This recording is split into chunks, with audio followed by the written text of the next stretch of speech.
Hi, this is Jason with McGuire's Clocks. Today we're going to take a look at this Centennial edition manufactured by Trend to celebrate Sligh's 100 years of business. It was manufactured in 1980 to celebrate Sligh's 1880 to 1980 100-year anniversary. This is a limited edition model. This is number 6 of the ones produced. The case is made of solid mahogany with crotch mahogany, veneers, maple surrounds on those veneers, and then on this particular spot, this is an ebony veneer. This crotch mahogany is all over the case. It's on the front door, the lower door, and the base. Again, more ebony in the corners on that fan motif. If you'll notice, this side looks identical to this side, which is called book matching, or as close as you can get it, where they take one piece, split it down the center, and they use that on both sides so you get a nice symmetrical look to it. Sligh called this a leaf pattern bracket foot on this, which is unique to this clock. I haven't seen it on any of their other ones. As you can see, the back ones aren't carved quite as fancy as the front, but it does carry over to there. Again, just to show you this grain in here, this is a solid mahogany case. So you're getting mahogany throughout, and then just to make it a little bit more special, they've used this crotch mahogany and maple veneer in order to make the rest of it really stand out. Beautiful accent here, cut into the corner. And a little close up of the feet here. Again, they're pretty unique. They're really pretty. Most of the clocks, especially today, the feet are just plain square blocks, essentially. A few of them look like that. Nice reeded columns. Sligh calls their dentil molding, splitting the top part from the bottom part of the case. Huge brass hinges. One thing on this clock, this dial was only used on this particular model. The casting for this clock, it was done specifically for this clock, for these spandrels on the corners in the center. It also has the Sligh 100-year anniversary dates etched into it. Solid brass polished numbers all the way around. Roman numerals, which is kind of neat. A lot of them are Arabic these days. Second hand, the lunar dial. I'll try to show you this. So this is supposedly Grand Rapids, Michigan, what it looked like back in 1880, where they started. And then as you spin it, this was supposed to represent Holland, Michigan, where they currently are, or were when they were still in business 100 years later. So you get both pictures on there, and then there's a moon in between. Silver instead of the standard blue background. It's real pretty. Uses a cable drive Kenninger 9-tube movement. I have removed this one and restored it, which is what I typically do on any of the Charles R. Slighs, as they are typically serial numbered to the clock. And I prefer to keep that all factory original when I can. A little bit better picture up here. Again, the crotch mahogany. And you can see it's book matched to the other side. Fan motif. You've got 3 finials on this one with the raised pediment here on the side, just to give it a little more depth.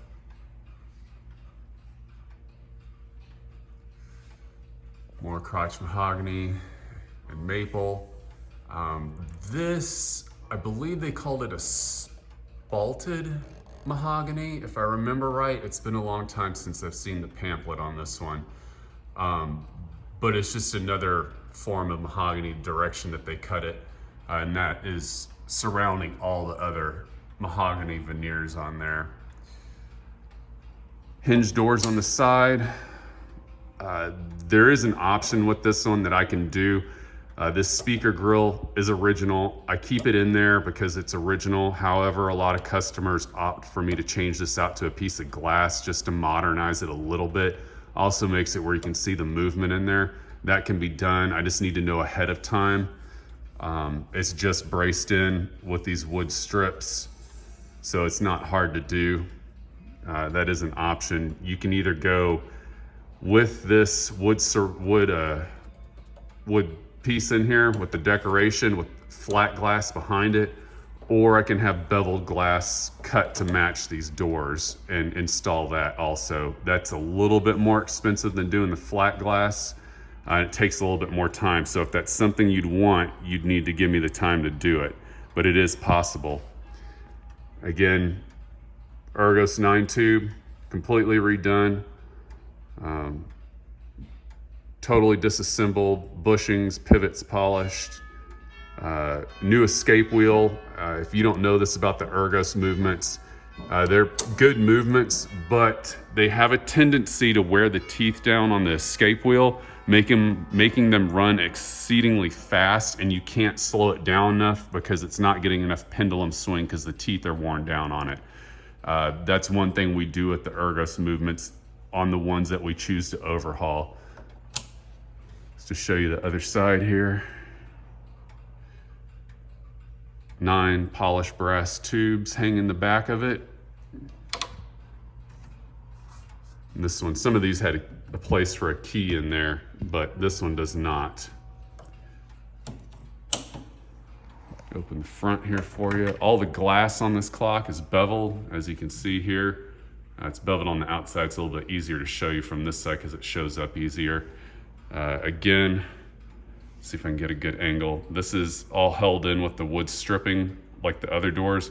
Now later on, like a year or two after this, what Sligh started doing was instead of just the stripping in here, they actually went in and cut wood pieces and formed it to the door and screwed them down. But on this particular one, starting in this year with this is as fancy as it got, was the wood stripping. A little bit better with the door open of the spandrels on here. The dial's in really good shape. With a lot of the Charles R. Slighs, almost every one of them we get in here, because they were all hand assembled and the dials are special on them, you'll wind up with fingerprints on it, and it's not always the customer's fault. I've had some in here that I know the customer took care of and it still had fingerprints on it, and it was from them assembling the clock, and it over 20, 30 years, it just wound up getting dark from the oils being underneath it, or being either underneath the lacquer or on top of the lacquer. So if you see that and you're looking at one, don't be, here's the crank right here. It has a special place for it in that one, and another plaque right here for their 100th anniversary. And this is where it's numbered. Let's see if I can get a better close-up of this with the number 6 on it.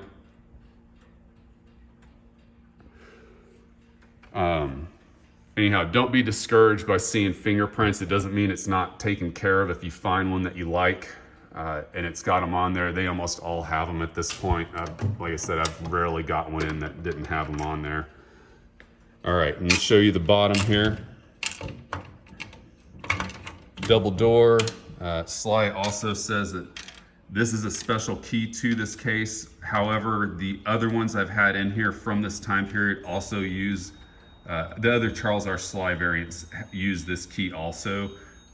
So I know that this particular key on the Charles R. Slighs is specific to the Charles R. Slighs, and you can get the door open with a regular key, but you really don't want to do it over and over again because it destroys the lock. It uses a different lock. Most of the locks will be built onto the back side of the door for the lesser models. The fancier models have this mortise style lock to it, and it requires a little bit different key. So on this one, this is your instruction manual here. They have a little slot for it, which is kind of neat. Beautiful pendulum. etched. This is the same pendulum they use on all the Charles R. Slighs from this time period. The only difference in it being that this one has more etching in it. The other ones, I don't believe the neck is etched on it. It may be, but I'd have to check. But one thing this one does have that the others don't, that I hope I'll be able to let you see here because the weights are up, is you can see here, let me see if I can get a little bit better. It's actually also got the 1880 embellishment on the neck of the pendulum to represent the 100-year anniversary.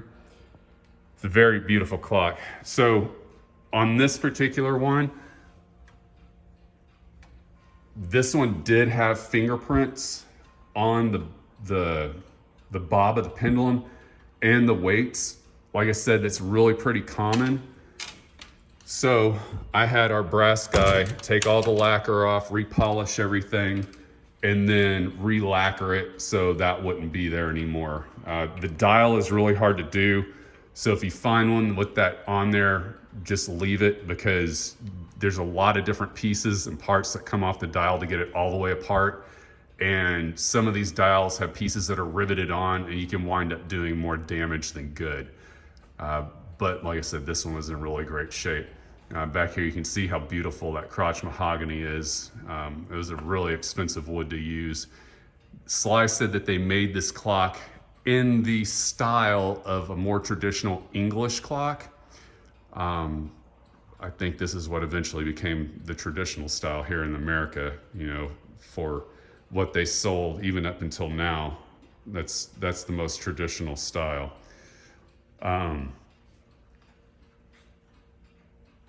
It's a very pretty clock, and I'll go ahead and show you what it sounds like now.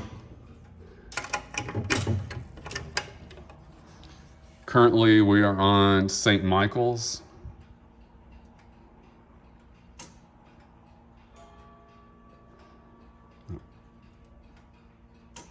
It is out of sequence. Here we go.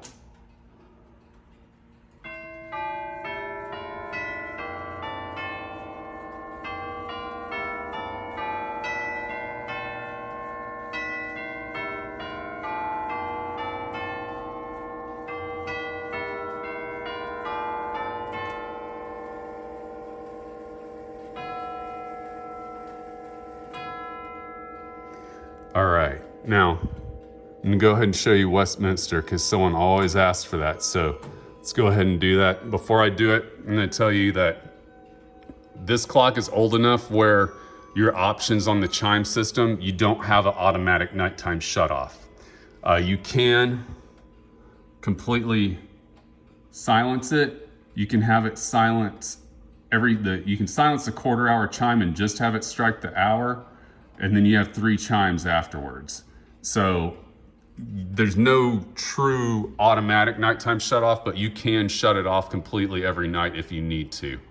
All right, so here's Westminster.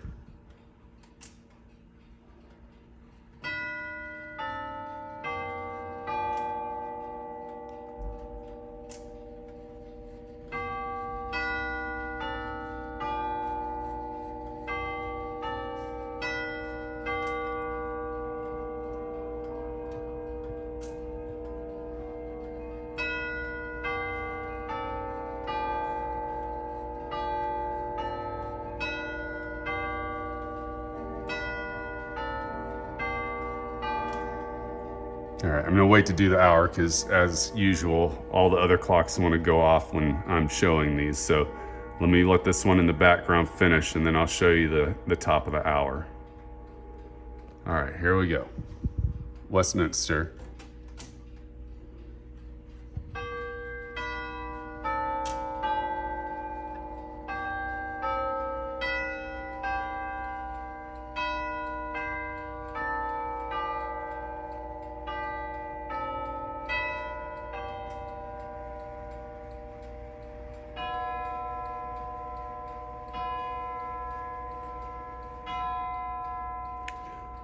All right, that is the Sligh 100th anniversary or Centennial grandfather clock. If you have questions, you can reach us at 452-4558.